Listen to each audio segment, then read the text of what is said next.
Have you ever stopped to consider the impact of your absence? Not just as a void, but as a statement, a ripple, a force. We often overlook the weight of what is no longer there, because presence is expected and absence is silent. Chapter 1. The message hidden in your silence asterisk, but silence has a voice. And that voice speaks louder than anything you ever said. At first, they don't notice you're gone. In fact, they may feel a strange relief. You're no longer around to challenge them, to mirror back their blind spots, to quietly shine light on what they chose to ignore. The emotional labor you carried was invisible to them because it was constant, like air unnoticed until it's gone. But something shifts when someone has been fed by your presence, your energy, your attention, your quiet consistency. They begin to feel the absence like hunger. At first, it's subtle. A missed text. A quiet moment without your name. Then, it deepens. A gnawing void. A silence that is not passive, but active. One that demands reflection. Your absence becomes a mirror. Not of who you were, but of who they failed to recognize. And in that stillness, they start to hear echoes. Regrets. Questions they don't want to answer. Why did I take them for granted? Why didn't I appreciate what they gave? Would I have done things differently if I knew they would walk away? This is the first fall, the emotional reckoning they never expected. But while they spiral into those questions, something entirely different is happening to you. You're finding yourself again. Because this silence, it's not just about them. Your sanctuary. A sacred space where you've stopped fighting to be heard, stopped performing for recognition. You've reclaimed something they never valued enough. Your time, your presence, your peace. This is your transformation. You no longer need to speak to be understood. You no longer beg to be seen. Your absence is your voice. Your silence is your boundary. And your peace is your power. This is not revenge. It's not manipulation. It's liberation. You are no longer defined by how much you can give to someone who only knew how to take. Now, they are left with the echo. But you are left with freedom. So ask yourself, what has your absence created? What clarity has your silence revealed? If you've ever felt the weight of disappearing, or the quiet strength that followed, write in the comments, I honor my silence. Let it be a declaration of strength. Let it remind you that sometimes the loudest thing you can do is say nothing at all. Chapter 2. The moment they realize you're not coming back. Picture this. The moment it finally sinks in. Not a pause, not a phase, but the undeniable, irreversible truth. You're not coming back. At first, they resist it. They tell themselves, it's temporary. After all, haven't you always returned? Haven't you always been the one who forgives, who stays, even when it costs you pieces of yourself? But this time, something is different. This time, there's no message, no check-in, no subtle sign that you're still orbiting their world. It starts quietly. They scroll through their phone and realize there's nothing from you. Not today, not yesterday, not all week. That small emptiness in their notifications begins to grow.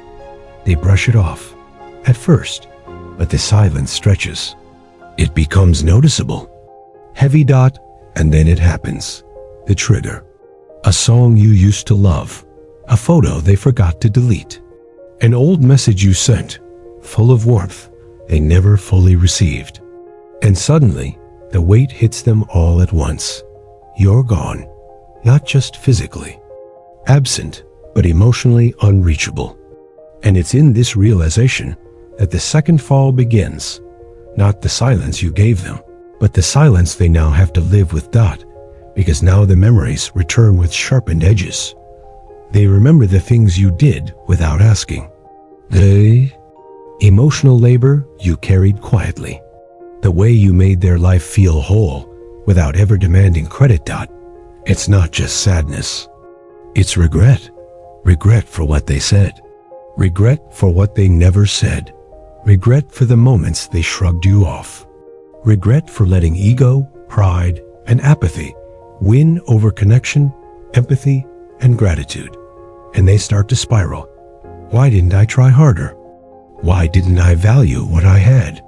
Why did I think they would always be there? But those questions lead nowhere, because answers don't undo damage. And even if they found the right words now, it wouldn't matter, because you're not waiting. You've already moved.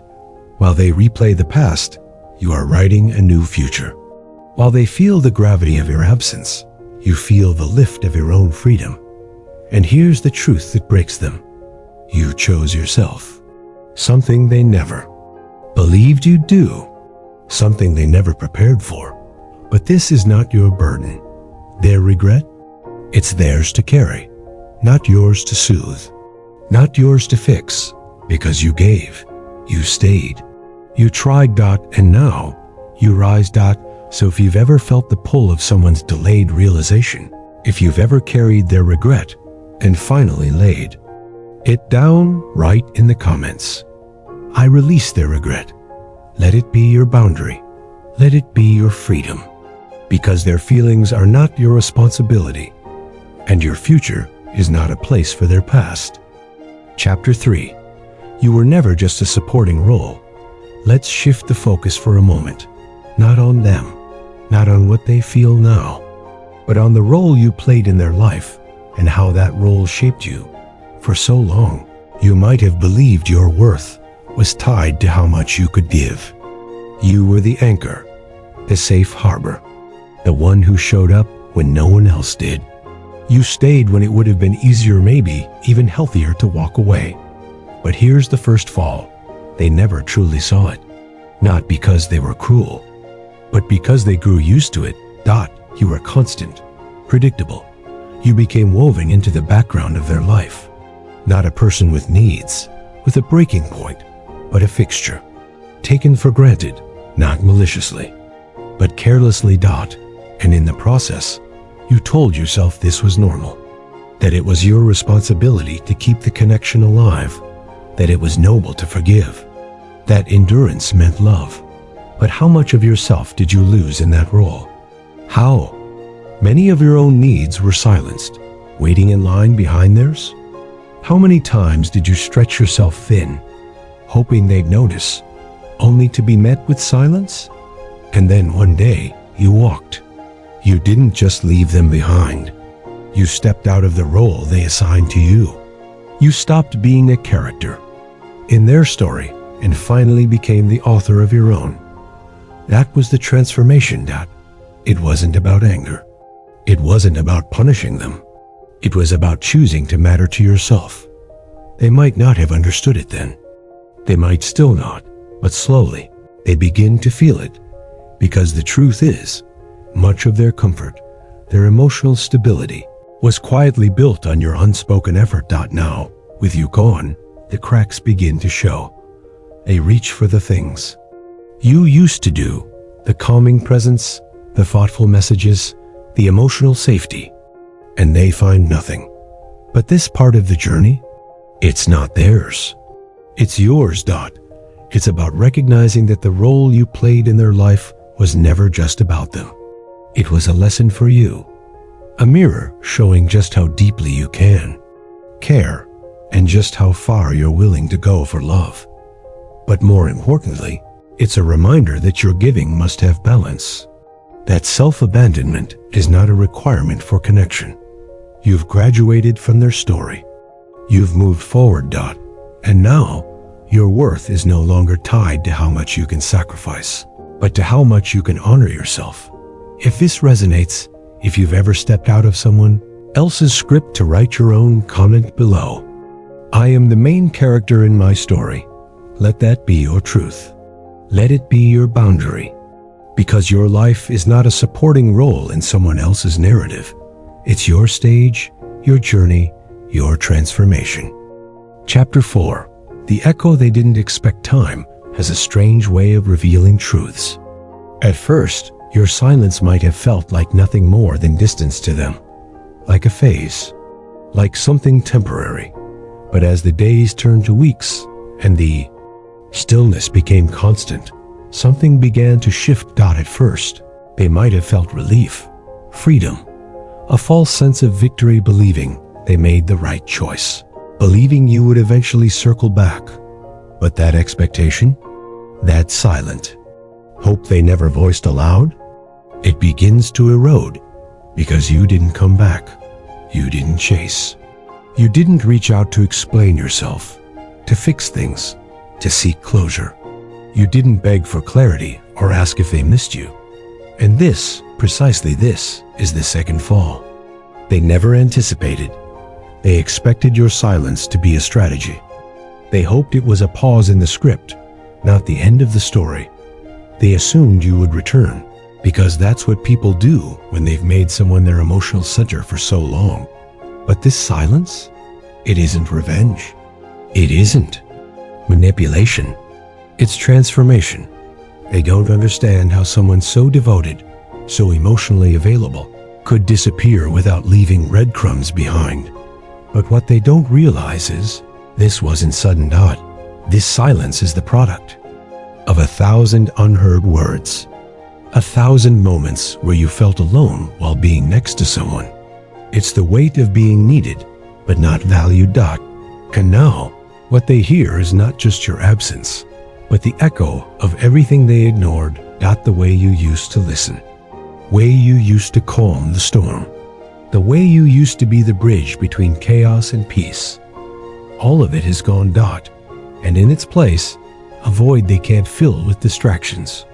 Not with new faces, not with noise, not with validation, because what you offered wasn't replaceable. It was rare. It was built on emotional presence, consistency, and quiet strength. Now they feel it. In the silence between messages, in the stillness before sleep, in the realization that what they thought would always be there isn't. But here's the point of power. You didn't have to prove anything. You didn't need to craft a dramatic exit. You simply chose yourself. And that decision speaks louder than any explanation ever could. Let them wonder. Let them sit in the echo. Let them come to their own realizations. Because the man who walks away in silence, with dignity, clarity, and peace, is the one they remember forever. Not because he vanished, but because he became untouchable. Chapter 5. Detachment. The key to freedom. Detachment is a word often misunderstood. Some see it as coldness, as shutting down, as indifference. But it is none of those things. Detachment is the realization of boundaries. The understanding that your responsibility ends where theirs begins. It's the wisdom to stop pouring energy into something that will never nourish you in return. For so long, you might have tied your worth to their approval, seeking validation in their eyes, their words, their fleeting attention, working tirelessly to be the person they needed, hoping they'd finally see your value. But no amount of effort can make someone recognize what they refuse to see. Detachment isn't about walking away from love. It's about walking towards self-respect. It's about releasing the weight of their regrets, their expectations, their silence. Marcus Aurelius reminded us, you have power over your mind, not outside events.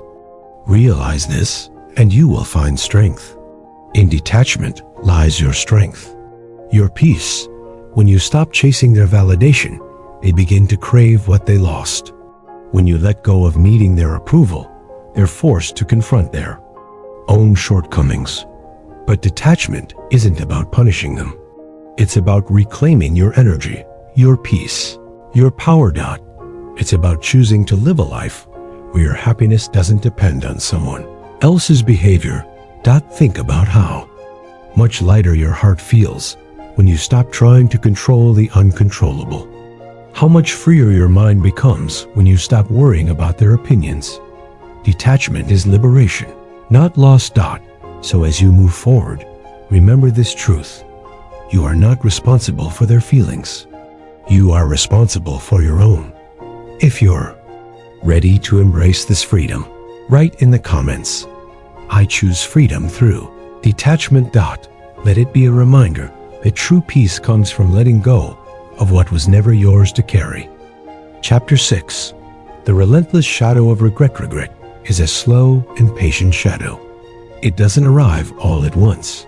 It creeps quietly, growing as the days pass. At first, they may not recognize it for what it is. They may dismiss your absence as unimportant. They tell themselves life moves on. They convince themselves you are just a chapter, not the whole story. But regret is relentless. It doesn't forget. It doesn't fade. Small reminders appear. A phrase you used to say, a laugh you shared, the thoughtful gestures they never fully appreciated. At first, these memories feel fleeting, like whispers on the wind. But over time, they gain weight. They become harder to ignore. One day, it hits them like a tidal wave. A place you once loved, a song you shared, a face that resembles yours. Suddenly, all the moments they buried come rushing back. The things they overlooked, the love they took for granted. This is when regret truly takes hold. They replay your final interactions, searching for answers. They ask themselves, what could I have done differently? Why didn't I listen? Why didn't I appreciate the love given? The details they once dismissed as small now seem monumental. Why didn't I see their worth? Regret forces confrontation. It holds up a mirror to their ego, pride, and apathy. But here's the crucial truth. Their regret is theirs alone, not yours. It's not your duty to ease their discomfort or offer closure. It's not your job to explain yourself or to forgive their neglect. Their regret reflects their choices, not your value. While they sit in this growing weight, you move forward free from the chains of their failure to see you.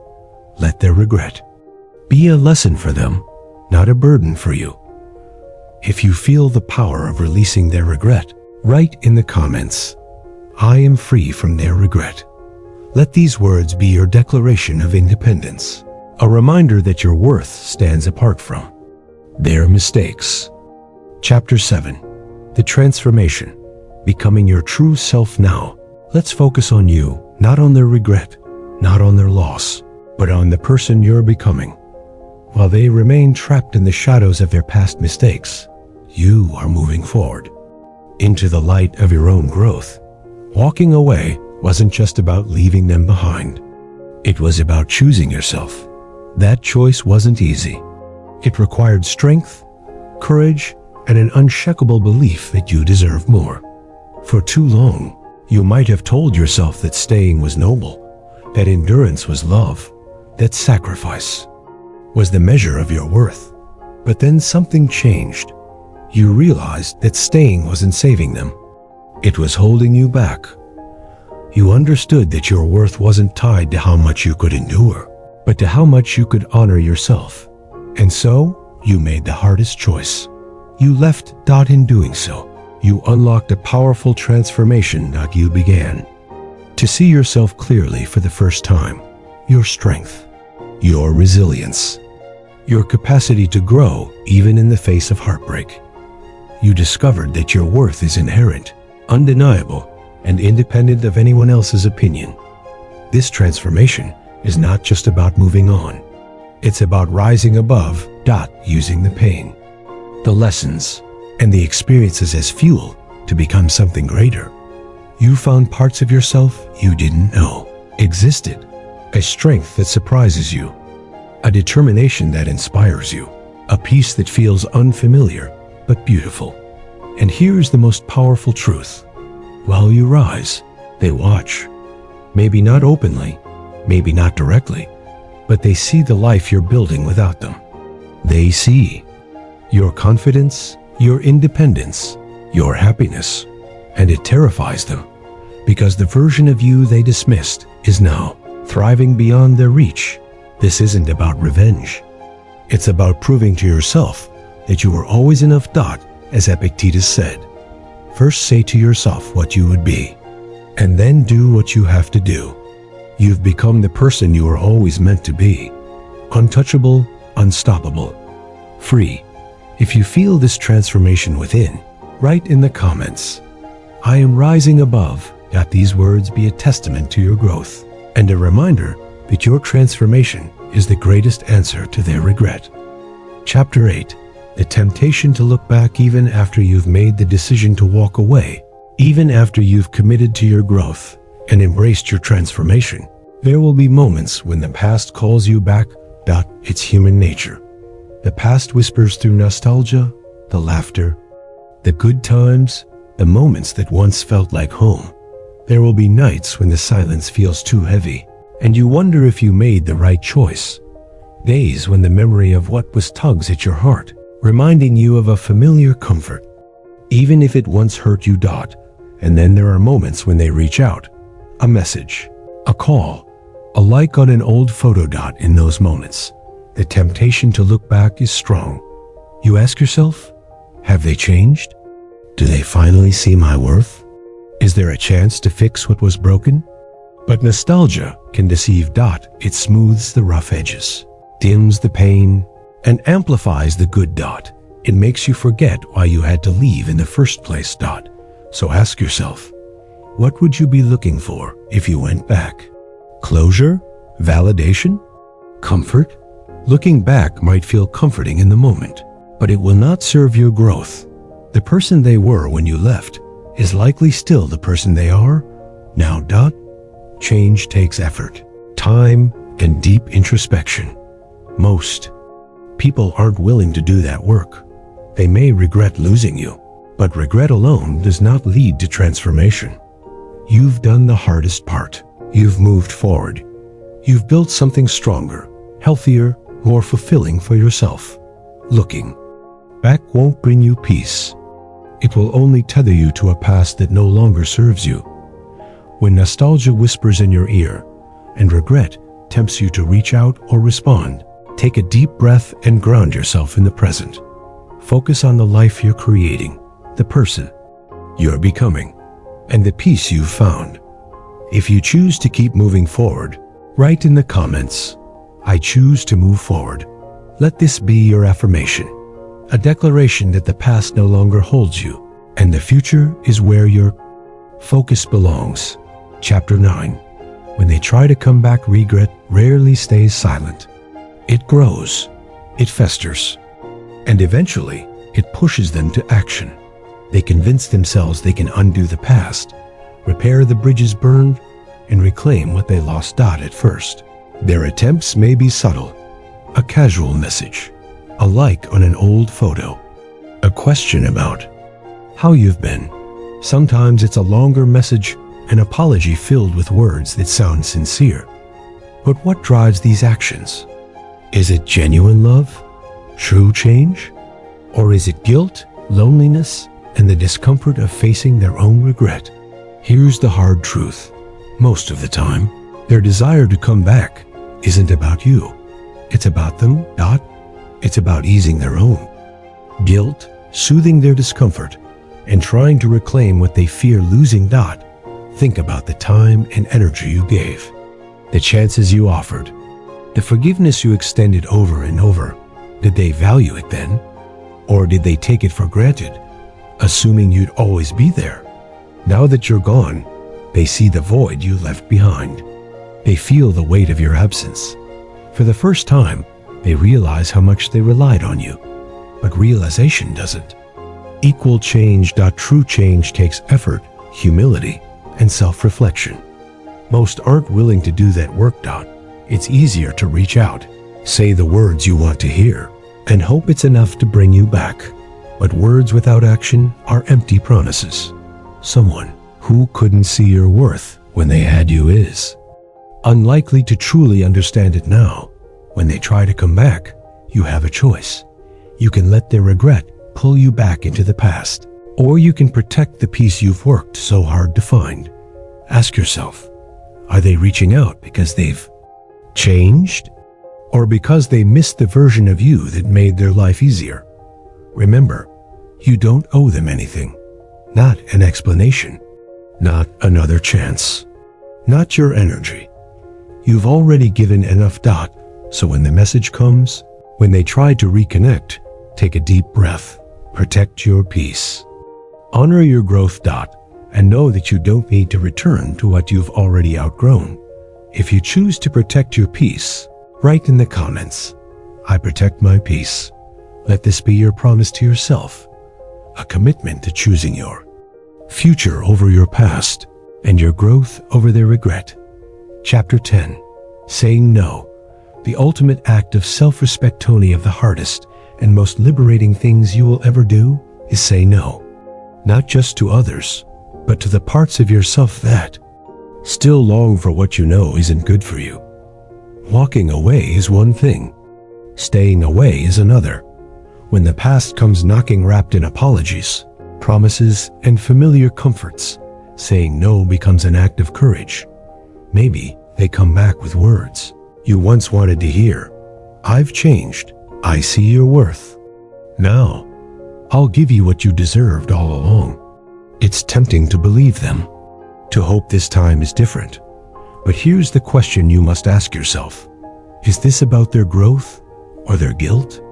Most people don't change because of sudden epiphanies.